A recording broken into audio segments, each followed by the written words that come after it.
আসসালামু আলাইকুম। স্বাগত জানাই তোমাকে আমাদের এই হরর বাংলা চ্যানেলের অন্ধকারে ভরা নীরব জগতে। আজকের গল্পটা শুনতে হলে আগে তোমার আশেপাশের লাইটগুলো বন্ধ করে দাও, কারণ এই গল্পের নায়িকা তিনি শুধু আলোয় দেখা দেন না, তিনি দেখা দেন অন্ধকারে আর তোমার শ্বাসের শেষ ফোসকায়। আজকের গল্পের নাম অতৃপ্ত আত্মা। বরিশালের এক প্রান্তে এমন এক গাঁ আছে যার নাম কালিকাপুর। নামটা শুনলেই অনেকের গায়ে কাটা দিয়ে ওঠে। গায়ের বুড়োরা বলে এই নাম কালী মায়ের নামে রাখা, কিন্তু কাজের কাজ কিছু হয়নি, কারণ কালিকাপুরের মাটি যেমন লাল তেমনি আত্মার রক্তও লাল। এই গাঁয়ের সবচেয়ে বড় ভয় পুরানো সরকারি উচ্চ বিদ্যালয়। 1971 সালে যুদ্ধের পর এই স্কুলটা তৈরি হয়েছিল, কিন্তু 1998 সালে এক ঘটনার পর এটা বন্ধ হয়ে যায়। সেই থেকে আজ পর্যন্ত কেউ সেখানে পা দেয় না। যারা দিয়েছে তাদের কথা কেউ জানে না। 17 বছর বয়সী মিঠি আর তানভীর দুই বন্ধু গত সপ্তাহে কালিকাপুরে এসেছে তাদের দাদুর বাড়িতে ছুটি কাটাতে। মিঠির দাদু গায়ের মৌলভী সাহেব, সবাই তাকে মৌলভীজি বলে ডাকে। এক রাতে মিঠি দাদুর সাথে চায়ের দোকানে বসে থাকতে গিয়ে শুনল পুরানো স্কুলে রাতে কে যেন ক্লাস করে। কেউ বলে ওই স্কুলে 1998 এক মেয়ে ছাত্রী আত্মহত্যা করেছিল। নাম ছিল রুমা, কারণ সে প্রেমে পড়েছিল এক শিক্ষকের, আর পুরো গাঁ তাকে হারামজাদি বানিয়ে দিয়েছিল। মেয়েটা গলায় দড়ি দিয়ে মরেছিল স্কুলের টয়লেটে, চায়ের দোকানদার বলল। আর মরার আগে বলেছিল, আমি যে আত্মা হব তোমরা কেউ নাম ধরে ডাকবি না, তোমরা সবাই ভুলে যাবি আমায়, কিন্তু আমি কখনো ভুলব না তোমাদের। মিঠি হাসল, এসব তো গুজব দাদু। কিন্তু তানভীরের চোখে ভয় ঢুকে গেল। সে গতরাতে স্বপ্ন দেখেছে এক মেয়ে সাদা পোশাকে, চুল খোলা, চোখ দুটো কালো গর্তের মতো। সে বলছিল, তুমি আমার ক্লাসে আসবা, আমি তোমাকে পড়াবো। পরদিন সকালে মিঠির বালিশের নিচে একটা ভিজে চিঠি পাওয়া গেল। হাতে লেখা, কালি মুছে যাচ্ছে। চিঠিটার গন্ধ হচ্ছে পুরানো বইয়ের আর কিছুটা পচা ফুলের। চিঠিতে লেখা, মিঠি, আমি তোমাকে 1998 দশম শ্রেণীতে দেখেছি। তুমি খুব সুন্দর লেখো। আমার ডায়েরি তোমার জন্য রাখা আছে স্কুলের 3 নং টয়লেটে। আজ রাত 12টার পর আসবা, রুমা। তানভীর চিঠিটা দেখে ভয়ে কাঁপতে লাগলো। এসব মজা না মিঠি, আমরা যাব না। কিন্তু মিঠির মনে হলো হয়তো এই গল্পটা ভাইরাল হলে তাদের ইউটিউব চ্যানেলে ভাইরাল হবে। চলো একটু দেখে আসি, হাজার হবে, তবু একটা অ্যাডভেঞ্চার তো। রাত 11:30। মিঠি আর তানভীর ফ্ল্যাশলাইট হাতে পুরানো স্কুলের গেট ডিঙিয়ে ঢুকল। স্কুলটা যেন কবর। জানালাগুলো ভাঙা, দেয়ালে গজানো লতা, মাটিতে শুকনো পাতা, আর সবচেয়ে ভয় নিশুকি। কোনো পাখি ডাকছে না, ব্যাঙও না। তারা চুপি চুপি দোতলায় উঠল। 3 নং টয়লেটের দরজা হালকা খোলা।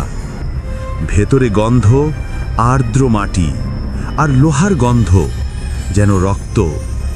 টয়লেটের ফ্ল্যাশ ট্যাঙ্কের ওপরে একটা ছোট্ট ব্রায়ারি রাখা আছে। মিঠি সেটা নিল। হঠাৎ ধুম, টয়লেটের দরজা নিজে থেকে বন্ধ হয়ে গেল। ফ্ল্যাশ লাইট নিভে গেল। হেই, কে কে আছিস? তানভীর চিৎকার করল। গভীর নীরবতা। তারপর টক টক টক। ওয়াটার ট্যাপ খুলে গেল। লাল জল বেরোচ্ছে। মিঠির হাতের ডায়েরি থেকে একটা ছবি পড়ে গেল।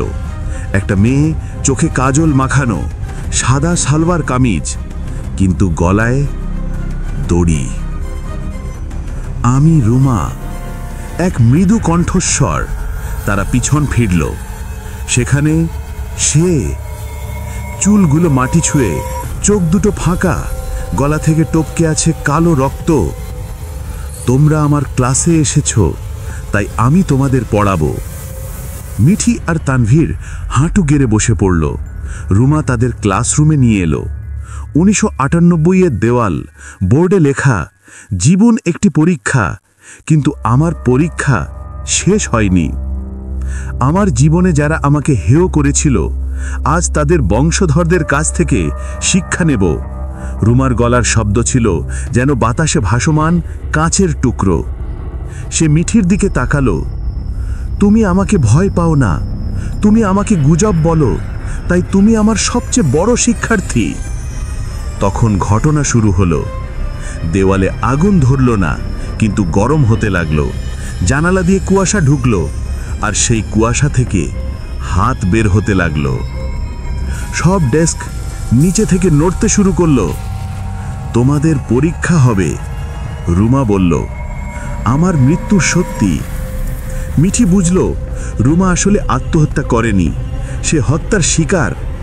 1998 সালে স্কুলের হেডমাস্টার মোস্তফা স্যার রুমাকে টয়লেটে ডেকে নিয়ে গিয়েছিলেন। প্রেমের নামে জোর করেছিলেন। রুমা বাঁচার জন্য চিৎকার করেছিল, কিন্তু গায়ের লোক ভেবেছিল সে ছেলে পকড়াও করছে। তাই মোস্তফা স্যার তাকে গলায় দড়ি দিয়ে মেরে ফেলেছিলেন, আর সবাইকে বলেছিল আত্মহত্যা। আমি আজ পর্যন্ত তৃপ্তি পাইনি, কারণ আমার হত্যাকারী আজও বেঁচে আছে আর তোমাদের গায়ে সম্মান পায়।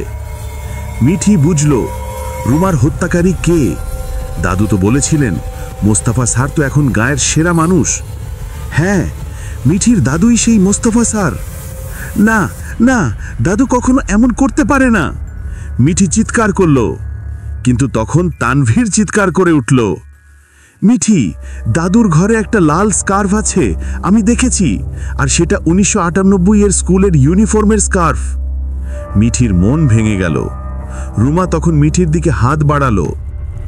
তুমি আমার হত্যার সাক্ষী, তোমাকেও আমি মারব না, কিন্তু তোমার দাদুকে আমি আজ নিয়ে যাব। মিঠি আর তানভীর দৌড়ে বাড়ি ফিরল। দাদু তখনও জেগেছিলেন, চায়ের কাপ হাতে। দাদু, মিঠি কেঁদে কেঁদে বলল, 1998-এ তুমি কি করেছিলে? মৌলবীজির চোখ দুটো জলে ভরে গেল। আমি চাইতেন না, আমি ভুল করেছি। রুমাকে আমি বাঁচাতে পারিনি।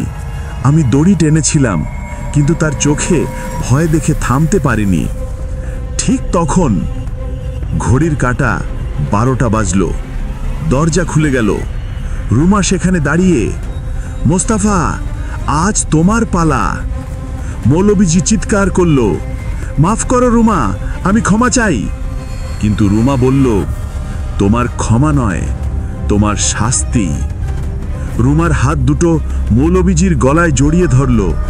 মিঠি আর তানভীর চোখ বুজে দাঁড়ালো। পরের মুহূর্তে নীরবতা। মৌলবীজির দেহ মাটিতে পড়ল, গলায় দড়ির দাগ। আর রুমা, সে অদৃশ্য, কিন্তু দেওয়ালে লেখা হয়ে গেল, আমি আর কাউকে মারব না, কিন্তু যে কেউ আমার কথা ভুলবে সে আমার ক্লাসে আসবে। পরদিন সকালে পুলিশ এলো। মিঠি সব কথা বলল, কিন্তু পুলিশ কিছু বিশ্বাস করল না। বুড়ো হার্ট অ্যাটাকে মারা গেছে, বলল ইন্সপেক্টর। মিঠি তানভীরকে বলল, তুই কি দেখেছিস রুমাকে? তানভীর চুপ করে রইল। কিন্তু রাতে মিঠির ফোনে একটা নোটিফিকেশন এলো, ধন্যবাদ মিঠি, তুমি আমার ক্লাসে উত্তীর্ণ হয়েছ, আর তোমার পরীক্ষা শেষ হয়নি, কারণ এটা শুধু তোমার প্রথম ভিডিও। মিঠি ফোন ফেলে দিল। পরদিন সকালে তানভীরের বাড়িতে গেল। তানভীর নেই, শুধু তার বিছানার ওপর একটা সাদা স্কার্ফ, আর দেওয়ালে লেখা, ক্লাস চলবে। তুমি কি ভাবছো এটা শুধু একটা গল্প? হয়তো, কিন্তু গল্পের জগতেও আত্মারা বেঁচে থাকে। আর যদি তোমার আজকের গল্পটা ভালো লাগে, তাহলে লাইক করো, সাবস্ক্রাইব করো, আর বেল আইকন টিপে দাও, কারণ পরের গল্পটা হতে পারে তোমার নিজের।